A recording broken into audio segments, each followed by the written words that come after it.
ಜೈ ಭೀಮ್. ಇವತ್ತು ನಿಮಗೆ ಒಂದು ಅಸಾಧಾರಣ ಯುವಕನ ಪರಿಚಯ ಮಾಡಿಕೊಡಲಿದ್ದೇವೆ. ಇವರ ವಯಸ್ಸು ಕೇವಲ 25, ಆದರೆ ಇವರು ಮಾಡಿರುವ ಸಾಧನೆ ಇಡೀ ರಾಜ್ಯವೇ ಇವರ ಮುಂದೆ ತಲೆಬಾಗಿ ಗೌರವ ಕೊಡುವಂತದ್ದು. ಹೌದು, ಮೊದಲ ಪ್ರಯತ್ನದಲ್ಲೇ ರಾಜ್ಯಕ್ಕೆ ಸೆಕೆಂಡ್ ರ್ಯಾಂಕ್ ಪಡೆದು ನ್ಯಾಯಾಧೀಶರಾಗಿ ಆಯ್ಕೆಯಾಗಿರುವ ಸ್ಫೂರ್ತಿದಾಯಕ ಕಥೆ ಇಲ್ಲಿದೆ. ವಿದ್ಯೆ ಎನ್ನುವುದು ಭೂಮಿಯ ಮೇಲಿನ ಅತಿ ಅಮೂಲ್ಯ ಆಸ್ತಿ ಅನ್ನೋದಕ್ಕೆ ಇಲ್ಲಿ ಕಾಣುತ್ತಿರುವ ಯುವಕನೇ ಸಾಕ್ಷಿ. ಇವರ ಹೆಸರು ಸುಮಂತ್ ಮಂಜುನಾಥ್ ನಾಯ್ಕ್.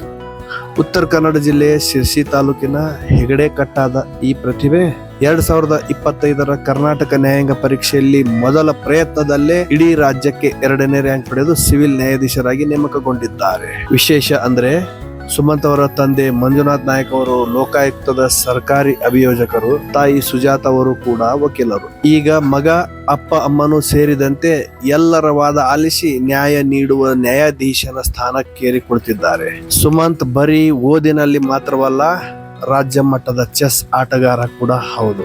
ಏಕಾಗ್ರತೆ ಮತ್ತು ವಿದ್ಯೆಯ ಮೇಲಿನ ಶ್ರದ್ಧೆ ಇದ್ದರೆ ಏನು ಬೇಕಾದರೂ ಸಾಧಿಸಬಹುದು ಅನ್ನೋದನ್ನ ಈ 25 ವರ್ಷದ ಯುವಕ ಸಾಬೀತು ಮಾಡಿದ್ದಾರೆ. ಬಡತನ ಇರಲಿ, ಶ್ರೀಮಂತಿಕೆ ಇರಲಿ, ವಿದ್ಯೆ ಎಂಬ ಆಸ್ತಿ ಬಳಿ ಇದ್ದರೆ ಜಗತ್ತನ್ನೇ ಗೆಲ್ಲಬಹುದು ಅನ್ನೋದಕ್ಕೆ ಸುಮಂತ್ ನಾಯ್ಕ್ ಅವರೇ ಸಾಕ್ಷಿ. ಯುವ ಜನತೆಗೆ ಸ್ಫೂರ್ತಿಯಾಗಿರೋ ಸುಮಂತ್ ಅವರಿಗೆ ರಣಗಲ್ ಸುದ್ದಿ ವಾಹಿನಿ ಪರವಾಗಿಯೂ ಅಭಿನಂದನೆಗಳು.